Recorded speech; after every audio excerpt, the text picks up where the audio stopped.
Faahfaahin dheeraad ah waxay ka soo baxayaan toogasho mar kale ka dhacday gudaha dalka Mareykanka gaar ahaan magaalada Highland Park.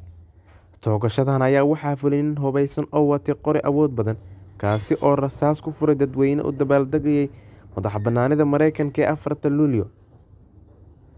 Inta la xaqiijiyay waxaa dhacdadan ku dhintay ugu yaraan 6 qof halka ay ku dhaawacmeen 24 kale sida ay shaaciyeen saraakiisha booliiska. Dadka dhintay 5 ka mid waxay ahaayeen dad waaweyn, iyadoo qof kalena la sheegay in uu u geeriyooday isbitaalka ku dhow goobta ay wax ka dhaceen. Robert Almeno, oo 22 sano jir ah, isla markaana looga shakisan yahay weerarkan, ayaa lagu xiray kadib markii falku dhacay. Dhinaca kale, madaxweyne Joe Biden ayaa si adag uga hadlay toogashadan kadib khudbad uu ka jeediyay bannaanka hore aqalka cad ee lagu arrimiyo dalka Mareykanka, wuxuuna sheegay in 4 Luulyo ay kusoo beegantay xilli xasaasi ah.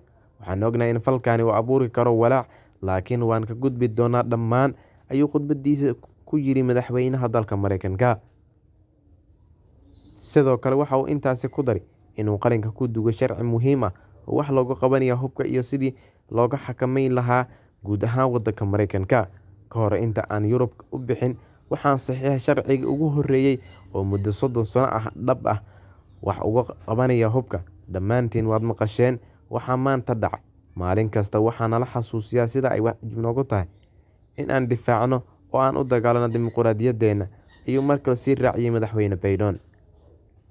Si kastaba, toogashadan ayaa kusoo beegantay bil kadib toogashooyin dhimasho oo sababay ay dhaceen Uvalde, Texas, Buffalo iyo New York ee dalka Mareykanka.